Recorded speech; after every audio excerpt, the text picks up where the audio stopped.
3月初10係時衝空炮日，為操到紀念1959年拉薩同中國解放軍武裝衝突。當年1月，世界各地都會有人行上街路，呼籲要重視土邦人嘅人權問題。喺台灣沒有一群流氓土邦人，係上晝政府將按核天來台灣特殊羈留嘅，還有一些群流氓土邦人，因為同台灣人結婚，能來到台灣嘅。唔過一群本政府認可合法結婚的人，尚無法度同一般的外籍配偶共用拿到居留證，也無法度去這條路，無任何社會福利，連兩公婆要共下生活，路過眼門。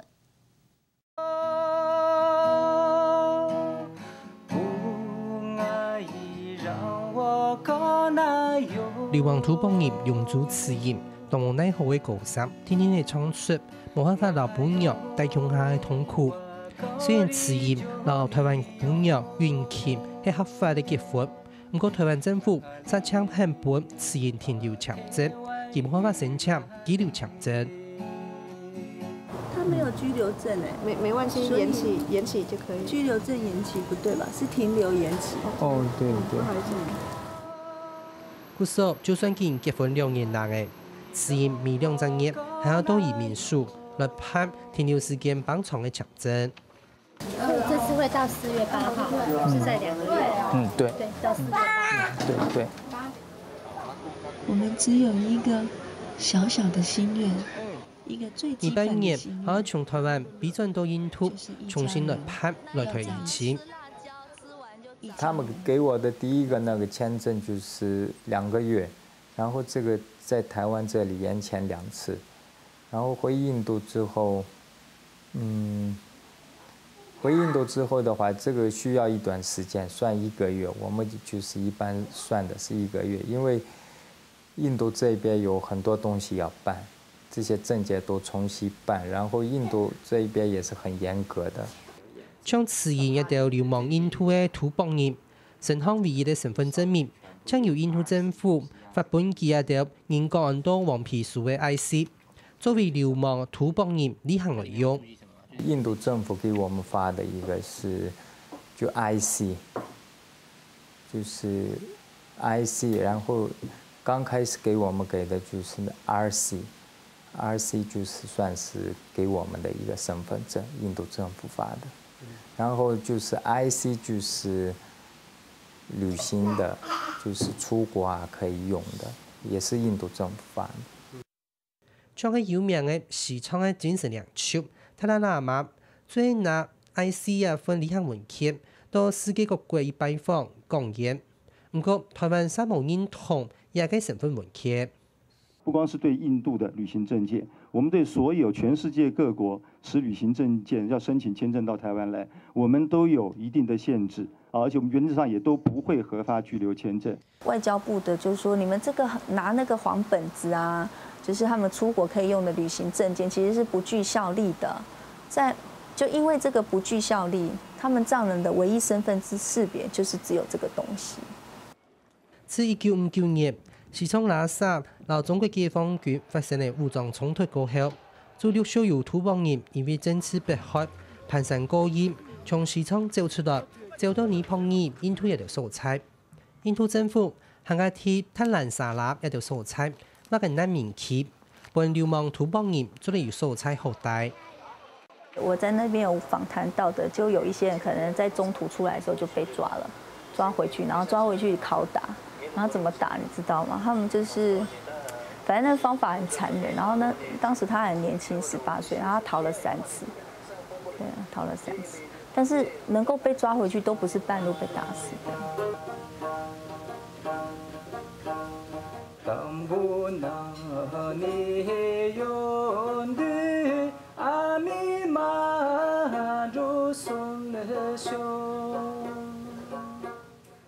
紀錄片投入蔡雲琪為到協流亡土邦人的故事，來到印度，一張認識的係高數的老公。這是他出第1張專輯的時候的海報。哇！他有2張專輯，這是第1張專輯。拍紀錄片這要過來，透過一個朋友介紹的，剛開始，他就是在那边拍的比较多嘛，后来就是叫我。張元謙那辭業一樣嘅台廠歡迎，一下數第一，全台最少有10歲。創小時最來到印度特蘭薩拉來談特賴喇嘛講經說法，認識嚟老公。我是後來再去達蘭薩拉，才又遇到他，就在路上遇到，然後後來又就遇到幾次之後他就給我他的電話，然後我們之後才開始慢慢聯絡有接觸這樣。他畢業冇結結嘅小撇，就喺啲台灣教研度，然後來台灣讀書嘅土博嘅老公，共下2年過後結婚。他也是來台灣讀書，然後我剛好是社團的一個還蠻重要的幹部，然後常常有活動我就會邀約他，那就慢慢的了解認識之後，然後就想說好吧，試着跟他認識交往看看。同樣係自由戀愛爭結婚，唔過結了3文化窗一般嘅觀念，喺台灣登記就好。後來啲印度完成婚禮，同時接觸台灣外事官嘅境外面談，確定係合法的婚姻。在印度那邊就先結婚，然後我是上網查了一下那個外交部他結婚的一些程序需要準備的文件，那我東西都準備好，然後也過去面談。就算完成嘅結婚嘅登記，要申請移情來台，實要過幾個印度政府當道嘅關卡，打下假設在嘅呢，將申請嘅到停留簽證。HIV 啊，就是全身健康的檢查，然後印度這邊的就是良民證 （police clearance），還有，然後結婚證啊，有好幾個證件都是要從印度的這個。從鄉政府開始到省到那個外交部了，都要拿到證件之後都要驗證，都是要去蓋章，然後這些都要跑。4年多功夫過後，將來到外交部發本期嘅停留簽證，但個行卡下定呢，做唔得轉判居留嘅事，可以到土博老公可能將其他外籍朋友已經過後，只係判外僑居留證。行家無可能喺台灣識條路，也係有任何嘅社會福利。對於藏人，又聽說是一個流亡藏人，然後在台灣又不能工作，沒有健保。一開始其實，在政府的政策下，就逼迫我們成為一個比較弱勢的族群了。哦，咕嚕咕嚕咕嚕咕嚕咕嚕，哦！無辦法識條路，土博老公將做啲當然帶啲複卡。有啲位甚至會因為按藥被看作係負擔，本不可以看冇。在中國傳統，男生是需要賺錢養家的，對啊。女生的話，如果生小孩在家帶小孩還說得過去，對啊。可是男生如果在家帶小孩，家人的看法就完全不同了，就會覺得怎麼會嫁給這個男的，又不能工作，然後只能在家帶小孩，然後就是會被人家看不起。呢度有成員嘅家庭，行家係驚成員啲呀，喺冇平等嘅環境下生活，會產生行家多嘅社會問題。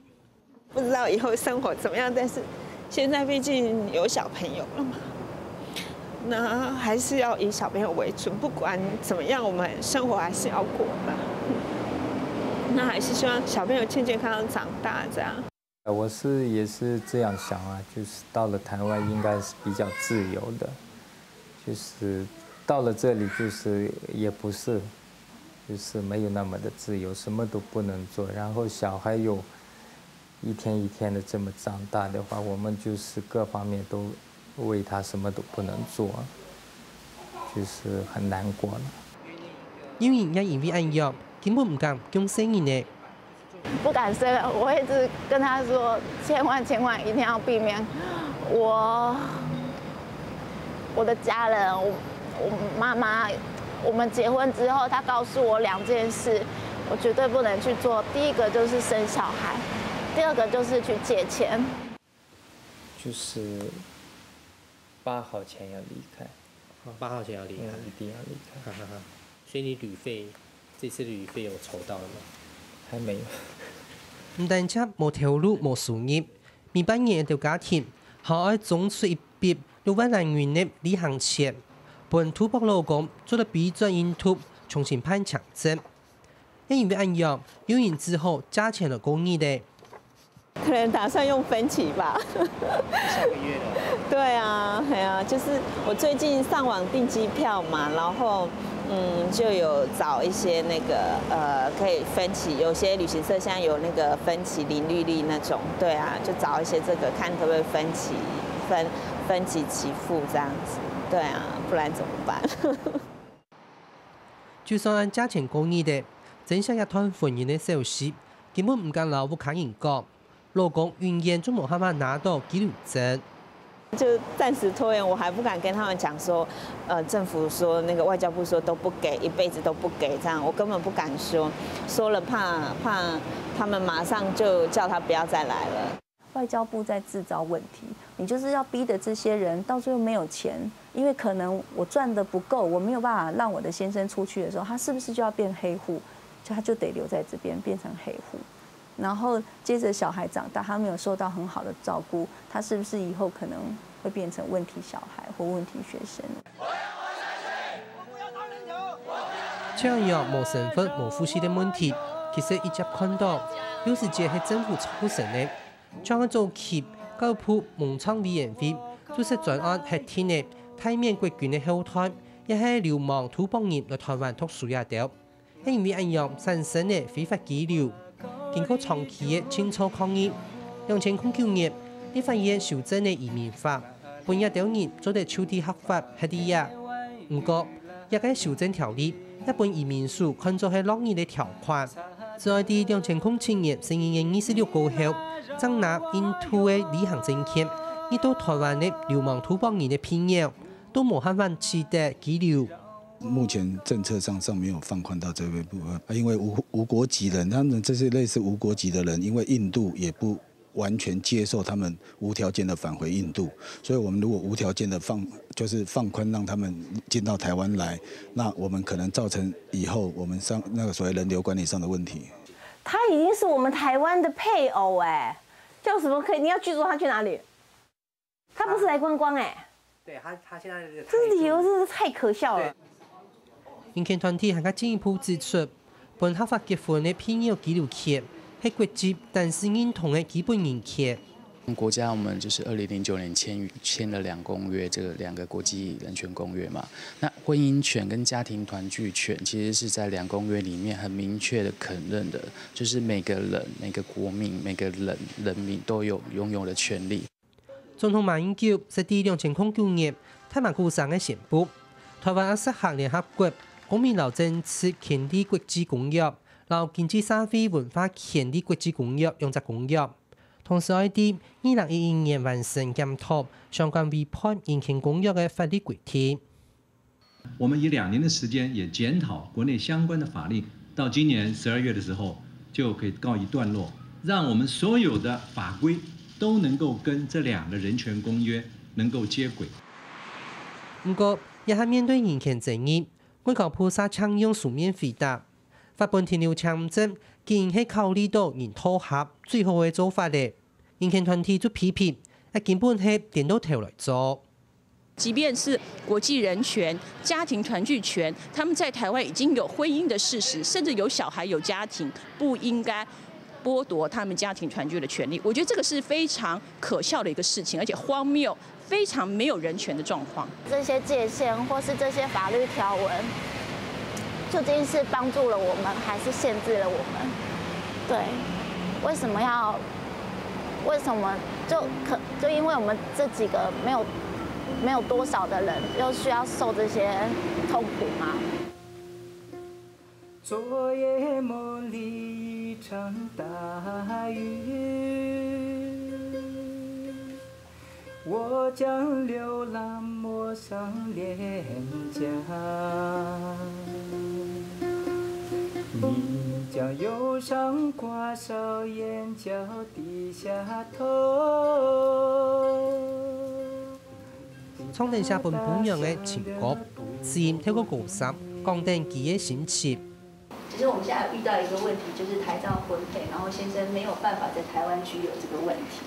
所以他其实就在讲一个家的故事。我的父母每天都希望我回家，而我也天天做梦见我自己回家了。原劇在家的表演紀錄片和收集流亡土邦人一係情節，面對公部門唔淡然嘅態度，亦都唱上了一般人同樣平凡嘅家庭，結貼不幸嘅多年談到佢阿條，開始到全台各地講定佢阿條嘅故事。我覺得要把這個推到台面上，讓大家討論，它才會有一點效果，要不然都是在台面上，然後在台面下，然後你找一些民意代表來處理，都是被踢皮球，踢過來又踢過去。